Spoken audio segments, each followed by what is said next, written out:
Pendant des mois, personne ne savait si elle était en vie ou si quelqu'un mentait. Très bien. La famille a traversé des frontières à la recherche de réponses, a suivi des pistes qui ne menaient nulle part, jusqu'à ce que quelque chose refasse surface. Ce n'était pas un message, ce n'était pas une trace numérique, c'était un détail physique, vraiment petit, silencieux, mais décisif. À partir de là, ce qui jusqu'alors était un crime parfait, entre beaucoup de guillemets, a commencé à s'effondrer. Je suis Marcos Campos et aujourd'hui je raconte en détail cette histoire, qui est l'affaire d'Yvonne Baldelli. Passionné d'histoires vraies? Abonnez-vous ici. La chaîne propose au moins 3 nouveaux épisodes par semaine, les lundis, mercredis et vendredis. Je t'invite aussi à devenir membre de la chaîne. Tu m'aides beaucoup dans la production des contenus en produisant toujours de meilleurs contenus pour vous. Alors donne-moi ce coup de pouce. Le lien est juste en dessous, il suffit de cliquer sur le petit bouton. Si tu ne peux pas, laisse juste un like et un commentaire, ça aide déjà. C'est bon, les messages sont passés. Allons aux faits. Message.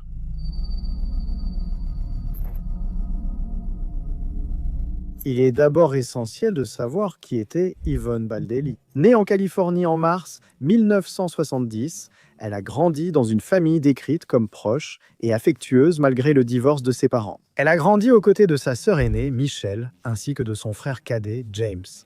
Elle a toujours entretenu une relation très stable, aussi bien avec son père qu'avec sa mère. À l'adolescence, l'arrivée d'une belle-mère aurait pu poser problème, disons, n'est-ce pas? Mais ce ne fut pas le cas. Liliane, la nouvelle femme de son père, a toujours présenté Yvonne comme une jeune fille très gentille, intelligente et facile à vivre. À cette époque, rien n'indiquait de conflits, ruptures ou comportements autodestructeurs, comme déjà mentionné ici. Adulte, Yvonne a construit une carrière solide. Elle a même occupé des postes de direction dans l'une des plus grandes multinationales du monde, Procter & Gamble. En apparence, tout semblait réglé. Stabilité, bon salaire, reconnaissance professionnelle, tout. Mais au fond d'elle-même, Yvonne sentait que cela ne suffisait pas. Elle n'était pas du genre à se contenter de ce qu'elle avait, tu sais, et il y avait toujours là une flamme, une étincelle, qui provoquait une certaine agitation. Souvent, c'est une bonne chose, non? Mais ça dépend de la façon dont la personne canalise ça. Alors, elle changeait d'entreprise, cherchait de nouveaux chemins, voulait une vie qui allait au-delà du bureau et de la routine prévisible, et c'est à cette période-là, pendant cette transition personnelle. Disons qu'en 2009, elle a rencontré Brian Cole Brimager. Brian a attiré l'attention. C'était un ancien marine plus jeune qu'elle, un gars beau, confiant et plein d'histoires sur son propre passé. Il disait avoir travaillé à la Maison-Blanche et tenait à montrer des photos à côté de l'ancien président George Bush, quelque chose qui pour beaucoup semblait impressionnant. La relation a avancé rapidement, ainsi Yvonne semblait enchantée. En peu de temps, Brian a présenté une idée qui pouvait sembler étrange à ce moment-là, presque comme une promesse de liberté pour elle, dans ses désirs personnels qu'elle avait d'abandonner tout et de recommencer dans un autre pays. Un nouveau départ dans la vie, oui. En 2011, alors, ils ont pris cette décision radicale. Yvonne a définitivement quitté sa carrière dans le monde de l'entreprise et s'est consacrée à la couture. Quant à Brian, il ne faisait plus non plus partie de la marine, sans attache professionnelle. Alors, ils ont décidé de tout vendre et sont partis pour le Panama. La destination choisie était Bocas del Toro, une île isolée, entourée par la nature et loin de toute surveillance constante. Là-bas, ils ont loué une maison face à la mer. Brian disait qu'il survivait en tant que musicien, jouant de la guitare dans les bars et restaurants de la région. En réalité, il recevait rarement de l'argent véritable. Beaucoup de ses prestations ne lui rapportaient que beaucoup de boissons gratuites et le fameux X musicien à la fin du spectacle. Je peux te dire ça, j'ai déjà mangé beaucoup de X musiciens. Ce qui a fini par transformer les nuits du couple en longues soirées arrosées d'alcool. Ici, nous avons, disons, un maillon de cette chaîne criminelle. Yvonne, quant à elle, avait un plan plus concret. Jusque-là, elle avait emporté avec elle une machine à coudre et voulait fabriquer des maillots de bain, des vêtements pour animaux de compagnie. Sa plus grande compagnie était Georgia, une petite chienne qui était toujours à ses côtés. Yvonne aimait cette chienne d'une manière presque maternelle. Comme il ne pouvait pas avoir d'enfant biologique, Georgia, la petite chienne, occupait une place émotionnelle profonde dans sa vie. Pour ceux qui voyaient de l'extérieur, cela ressemblait, disons, à un rêve tropical, n'est-ce pas? Imagine tout en train de pangoler, non? Avec quelqu'un que tu aimes dans ce décor paradisiaque, qu'est-ce qui pourrait mal tourner? Le problème, c'est que parfois, les endroits les plus beaux révèlent aussi et gardent des histoires sombres. N'est-ce pas la chute du paradis et le début de l'horreur? De loin, en racontant comme ça, tout semblait parfait. Yvonne gardait un contact constant avec sa famille, en particulier avec sa sœur Michel.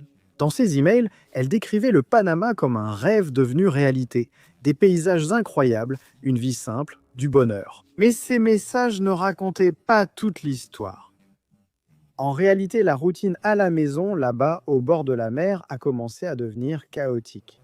La relation entre Ivan et Brian s'est rapidement transformée en quelque chose d'instable, marqué par une consommation quotidienne d'alcool et une utilisation fréquente de drogue, principalement de la cocaïne. L'île, qui semblait silencieuse, a commencé à entendre des cris presque toutes les nuits. Les voisins ont rapporté des disputes fréquentes, des violences et des scènes si graves que certains ont frappé chez le couple pour demander à Yvonne si elle avait besoin d'aide. Elle n'a jamais nié que les disputes existaient, mais elle disait toujours qu'elle pouvait gérer la situation. Comme beaucoup de victimes de relations abusives, Yvonne semblait avoir banalisé la violence. Lors de l'une de ces disputes, la situation a complètement dégénéré. Pendant la dispute, Yvonne a lancé un ordinateur portable sur Brian. Bien sûr, l'appareil s'est cassé et à partir de ce moment-là, ils ont dû partager le seul ordinateur qui restait dans la maison. Et ce détail, apparemment banal, peut aussi être considéré comme un autre maillon d'une chaîne criminelle. Quelques jours plus tard, les voisins ont remarqué quelque chose d'insolite, d'étrange. Yvonne avait tout simplement disparu de la routine. Quand elle a recommencé à être vue, elle était différente. Elle portait des lunettes de soleil, même hors contexte, disons-le, n'est-ce pas? Là, en plein jour, sous le soleil, en marchant. Et elle avait des marques visibles sur le corps, des signes que la violence était allée trop loin. Pendant cette période, Yvonne a peut-être pris une décision en silence. En utilisant l'ordinateur qu'elle partageait maintenant avec Brian, elle a installé un programme, un espion, pour enregistrer les mots de passe de son petit ami. L'objectif était de comprendre qui était vraiment l'homme avec qui elle partageait ce foyer. Ce que Yvonne a trouvé dans la boîte mail de Brian à son égard a été dévastateur. Brian entretenait des contacts fréquents avec une autre femme. Les messages étaient intimes, pleins de promesses, de déclarations d'amour et révélaient pire encore. Il avait une petite fille avec cette femme, appelée Christine Verkoven. Dans ses emails, Brian parlait de rentrer à la maison, d'assumer ses responsabilités, de reprendre cette vie, comme si Yvonne n'existait tout simplement pas, qu'elle était un objet là, qu'il allait simplement lui donner une petite tape. Ainsi, la découverte a clairement mis Yvonne sur la sellette. Au lieu de confronter son petit ami à ce moment-là, elle a choisi une autre voie. Yvonne a commencé à écrire une lettre à Christine expliquant toute la vérité sur la relation qu'elle vivait avec Brian. Mais elle n'a jamais eu la chance d'envoyer cette lettre. Brian s'est rendu compte qu'Yvonne préparait quelque chose et cela a provoqué une nouvelle dispute violente. Peu de temps après, Brian a décidé de quitter l'île. Et ainsi, Yvonne n'a jamais réussi à raconter son histoire et n'a jamais su si l'autre femme de son mari, son petit ami, était au courant de tout cela aussi. Mais regardons donc le retour de Brian et le début de la dissimulation.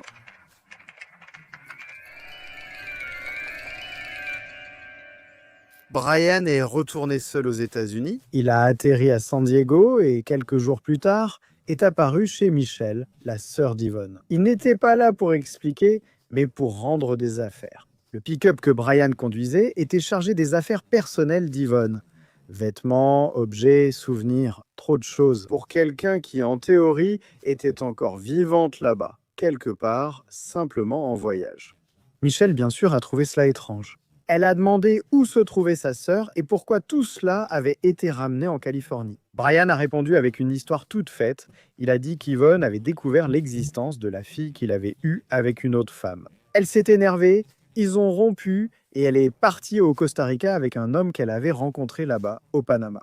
Donc pour Michel, tout ça n'avait absolument aucun sens. Yvonne n'aurait jamais disparu comme ça sans prévenir sa famille.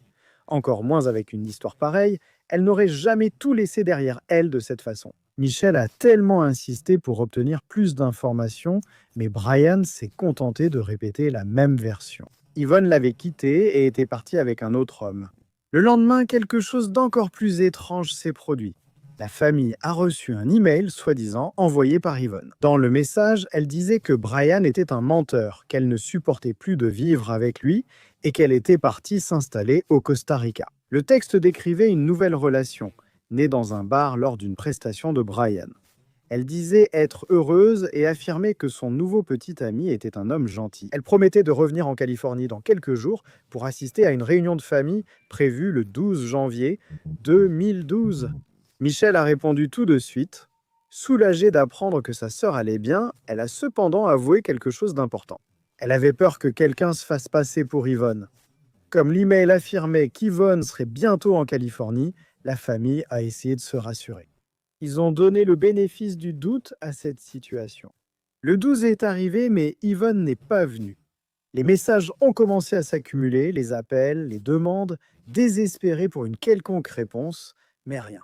C'est alors que Michel a choisi d'agir, bouleversant le cours de l'enquête. Elle a décidé de vérifier l'adresse IP d'où ces emails avaient été envoyés. Bien sûr, pour confirmer si Yvonne était vraiment au Costa Rica, le résultat a été peut-être celui auquel on s'attendait, n'est-ce pas? L'adresse IP n'indiquait pas l'Amérique centrale, elle pointait vers un endroit en Californie même. Plus précisément vers la maison où Brian vivait avec Christine, la femme avec qui il avait une fille. Peu de temps après, toujours en janvier 2012, Brian et Christine se sont mariés. Une grande cérémonie, des photos sur la plage, des sourires pour la famille d'Yvonne. Cela a confirmé ce qui semblait déjà évident. Les emails, ils n'avaient jamais été écrits par Yvonne. Michel a officiellement signalé la disparition de sa sœur, qui avait 41 ans. Elle a rapporté tous les événements aux autorités. À partir de là, l'enquête a officiellement commencé. Brian a été convoqué pour fournir des explications. Il a été entendu par les autorités en présence des agents. Il a maintenu la même version de l'histoire. Selon Brian, Yvonne était simplement partie avec un autre homme. Mais à partir de ce moment-là, plus personne ne croyait à cette histoire. Fausse piste, Panama est l'objet qui change tout. Au cœur du chaos, un événement a ravivé l'espoir de la famille d'Yvonne. L'enquête a montré que la carte bancaire d'Yvonne avait servi à un distributeur au Costa Rica dès janvier 2012. Pour Michel et les membres de la famille, cela semblait être une preuve concrète qu'Yvonne pouvait être en vie, même si elle était cachée. Mais cet espoir a vite disparu. En contactant l'ambassade du Costa Rica aux États-Unis, la première contradiction est apparue. Il n'existait aucun enregistrement d'entrée d'Yvonne dans le pays, aucun billet, aucun contrôle migratoire, aucune preuve officielle qu'elle y ait même mis les pieds. La situation a empiré lorsque l'ambassade du Panama a confirmé un détail crucial. Aucun enregistrement de sortie d'Yvonne du Panama n'existait. Si les données étaient correctes, et elles l'étaient, alors Yvonne n'a jamais quitté le Panama. Face à cela, la famille a pris une décision élémentaire. Ils sont partis au Panama pour la chercher eux-mêmes. Pendant des jours, ils ont parcouru l'île où Yvonne et Brian vivaient, ont parlé avec les voisins et ont peut-être refait les derniers pas du couple. Ils ont essayé de trouver le moindre indice qui pourrait indiquer où Yvonne aurait pu aller. Les témoignages qu'ils ont entendus étaient toujours les mêmes, troublants, je dirais. Ils avaient une relation très abusive. Les disputes étaient déjà publiques, l'alcool était constant, les agressions fréquentes. Les voisins décrivaient un couple toujours ivre, toujours en conflit, toujours au bord de quelque chose de pire. Malgré cela, aucune piste concrète sur la disparition d'Yvonne n'a émergé. La famille a créé une page Facebook appelée « Trouver Yvonne Baldelli », essayant bien sûr d'élargir les recherches et d'atteindre des personnes qui pourraient savoir quelque chose. Il ne s'était pas encore manifesté. Michel dirigeait tout, elle accompagnait la police, parlait avec les enquêteurs, faisait pression sur les autorités. Et elle est retournée là-bas, en Californie. Dévastée, sans aucune réponse, sans savoir où se trouvait sa sœur, mais de plus en plus convaincue que quelque chose de terrible avait pu arriver. Le problème, c'est que officiellement, Brian ne pouvait encore être accusé de rien. Il n'existait aucune preuve directe le liant à la disparition. Et il niait absolument tout, y compris être passé par Yvonne dans les emails. Jusqu'à ce qu'une découverte bouleverse l'affaire. Les enquêteurs ont confirmé que Brian, et non Yvonne, avait utilisé sa carte bancaire au Costa Rica. Les registres du passeport ont montré qu'avant de retourner en Californie, il avait fait une escale au Costa Rica. Là-bas, il a retiré une grosse somme du compte d'Yvonne et des témoins ont dit qu'il était allé dans un bar. Après cela, il a payé des boissons à plusieurs femmes et à un certain moment, il a même porté un toast à Yvonne. À partir de ce moment-là, il est devenu le principal et pratiquement le seul suspect de l'affaire. Mais il manquait encore quelque chose pour boucler cette chaîne, quelque chose qui le relierait à un éventuel crime. Et puis un objet est apparu. Les autorités ont appris qu'au Panama, Brian devait de l'argent à un voisin et a choisi de rembourser avant de partir, d'une manière inhabituelle. Il a remis à cet homme une arme, disons, une lame longue et lourde, avec un côté tranchant et l'autre dentelé. Quelques jours après, ce voisin a vendu cet objet en ligne. Lorsque la police a analysé l'annonce, elle a trouvé quelque chose de troublant dans les commentaires. Un commentaire fait par Brian lui-même. Regardez ce qu'il a écrit. Ne vous inquiétez pas, la machette était à moi. Je l'ai rapportée des États-Unis. Elle a presque jamais été utilisée, juste une fois pour démembrer une stripteaseuse. Dès lors, l'affaire n'était plus une simple disparition et a été traitée comme bien plus complexe. La police a réussi à localiser cette machette, l'objet a été saisi et a subi une série d'expertises médico-légales. Les enquêteurs cherchaient n'importe quoi, un cheveu, une goutte de sang, toute trace qui pourrait relier cette lame à Yvonne. Mais quelqu'un avait été méticuleux. La machette était trop propre, aucun échantillon génétique n'a été trouvé, aucune preuve concluante. Malgré cela, la police n'a pas écarté l'objet. Et il y a un autre lien, mais j'en parlerai dans un instant. Cette machette a été scellée, cataloguée et conservée comme une pièce maîtresse d'un puzzle qui était encore en train d'être assemblé. Le temps passait, 1 an s'était écoulé en fait depuis la disparition d'Yvonne et l'absence commençait à peser. Comme une blessure trop douloureuse, Michel a décidé de retourner au Panama avec sa famille. À ce moment-là, il parcourait des zones où personne n'irait par hasard, des régions inondées et instables. Des sortes de marécages, tu sais où? L'eau et la végétation engloutissaient tout ce qui s'y trouvait. Et lors de l'une de ces recherches, quelque chose est apparu, des ossements. Le monde s'est brièvement arrêté pour eux, mais les analyses ont exclu cette option. Finalement, il ne s'agissait pas de restes humains. Néanmoins, l'impact a évidemment été dévastateur pour cette famille. Sur le chemin du retour à la maison, la belle-mère d'Yvonne, Liliane, s'est effondrée. Elle a décrit la sensation de partir et de laisser Yvonne derrière elle pour toujours. Et ce traumatisme a été si intense que Liliane a même dû être hospitalisée. Pendant ce temps, de l'autre côté de cette histoire, la vie suivait son cours normalement, comme si rien ne se passait. Brian Brimanger restait libre, marié, souriant sur les photos. Lui et Christian ont eu un autre enfant. Ils ont construit l'image d'une famille parfaite, unie, tandis que la famille d'Yvonne vivait l'angoisse du manque de réponse. Sans corps, pas de justice. Mais la pression augmentait, et face au refus constant de Brian de collaborer, les autorités ont rassemblé tout ce qu'elles avaient. Et, le 26 juin 2013, il a finalement été arrêté. Non pas pour homicide, mais pour obstruction à la justice. Les faux emails, les agressions, les mensonges. Même maintenant en prison, Brian a maintenu la version initiale, froide, répétée, récitée jusqu'au bout, jusqu'à ce que, 2 mois plus tard, quelque chose change tout. Le matin du 21 août 2013, un homme, qui vivait là, dans une zone boisée au Panama, ouvrait un sentier improvisé à travers la forêt. Et sur ce chemin, il a trouvé quelque chose. Un vieux sac à dos militaire vert, usé par le temps. En ouvrant ce sac à dos, il a reculé, car à l'intérieur se trouvait un crâne humain ainsi que d'autres ossements. Des vêtements féminins. La police a aussitôt été appelée et les examens médico-légaux n'ont laissé aucun doute. Ces restes appartenaient à Yvonne Baldelli. Cependant, le corps n'était pas complet. L'affaire cessait désormais officiellement d'être une disparition et on confirmait ce qui était déjà un consensus. Il ne s'agissait pas d'un homicide. Alors que la procédure avançait, une nouvelle tragédie a frappé la famille. Michel, la voix principale de cette situation. La sœur, toujours combative, a reçu un diagnostic bouleversant. Un cancer du sein avancé avec métastase cérébrale. Aucun traitement curatif n'était possible. Et ici donc, certaines personnes croient que cette maladie vient de sentiments refoulés. Histoire reporter, Takemzanoto. Peut-être que cela a un lien direct avec tout ce qui se passait. Après tout, beaucoup de jours s'étaient déjà écoulés. Beaucoup de bons moments. Même ainsi, avec cette nouvelle, Malheureusement, c'était trop difficile. Michelle a pris une décision.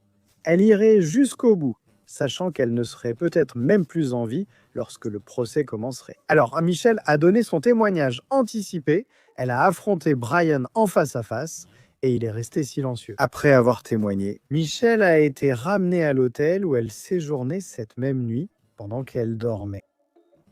Elle a perdu la vie, elle est décédée. C'était en 2014. Michelle est morte sans voir le procès aboutir, sans obtenir justice pour sa sœur, mais elle n'est pas morte sans se battre. Après avoir identifié les restes mortels, les experts ont analysé un élément encore mal compris jusque-là. Les os présentaient des marques profondes, des coupures qui ne s'arrêtaient pas à la surface. Certains coups avaient atteint directement la structure osseuse. Cela n'était pas compatible avec une blessure unique ou accidentelle. En 2016, les enquêteurs ont revisité une pièce jamais écartée. Vous vous rappelez, ce n'est pas la machette de Brian. Cette fois, l'approche a été différente. Au lieu d'analyser uniquement la lame, les experts ont décidé de démonter l'objet. Il y avait un manche là, devinez quoi? C'est là, bien caché, à l'endroit où le manche recouvrait, qu'ils ont trouvé du sang séché. Le matériel a été envoyé pour analyse et le résultat définitif.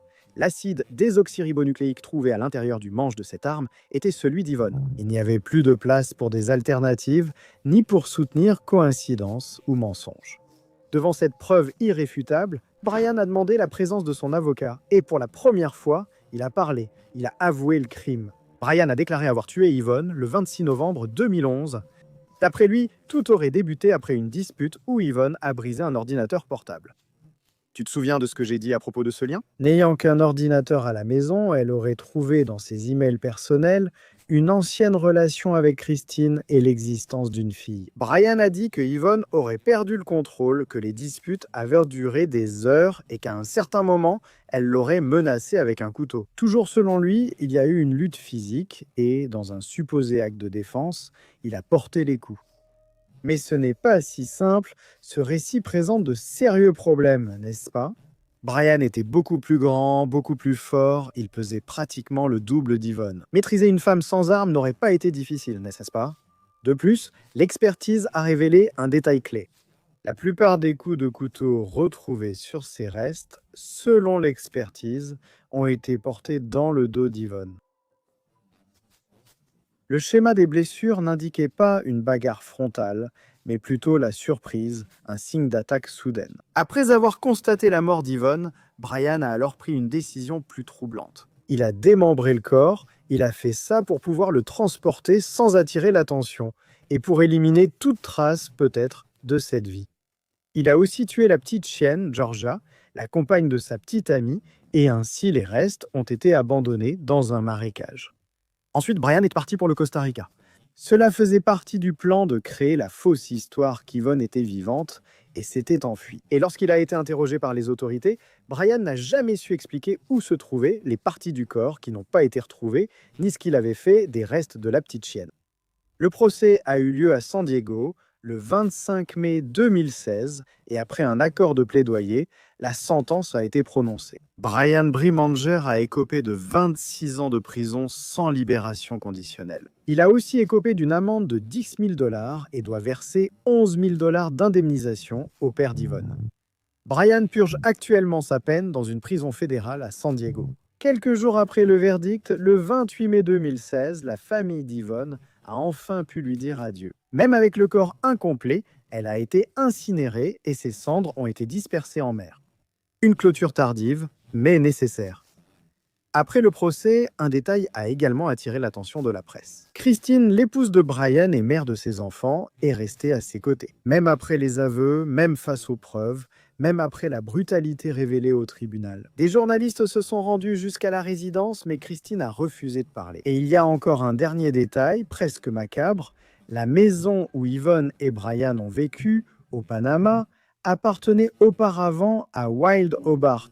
Bill Hobart, le tueur en série américain responsable de la mort d'au moins 5 immigrés, tout comme Brian Hobart, utilisait également les identités en ligne de ses victimes pour communiquer avec leur famille. Ça ne brouillait pas l'enquête de se faire passer pour ces personnes qui l'avaient tué. Une coïncidence qui, bien sûr, ne change rien au crime, mais qui rend cette histoire encore plus insolite. N'est-ce pas? Cela apporte des nuances inédites à l'histoire. Eh bien, le lâche Brian a essayé d'effacer Yvonne du monde, mais heureusement, il a échoué. C'était l'épisode d'aujourd'hui. Je vous remercie énormément de votre compagnie. Je vous souhaite à tous un excellent Noël, une excellente fin d'année et un début d'année prospère. Je vous remercie énormément pour la compagnie que vous m'avez apportée ici. Pendant toute la saison 2025, j'espère que nous serons ensemble pour la saison 2026. De nombreuses nouveautés et des épisodes toujours meilleurs. Pour vous apporter ici des cas et des histoires qui doivent être racontées d'une manière intéressante pour vous, n'est-ce pas? Du divertissement, bien plus que du simple divertissement, comme je le dis toujours, n'est-ce pas?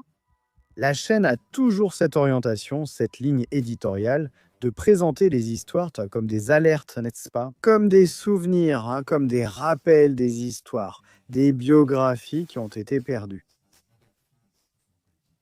Ainsi, je renouvelle mes remerciements pour votre compagnie. J'espère vous revoir en 2026, on est ensemble. Merci beaucoup, bisous du roux, à la prochaine.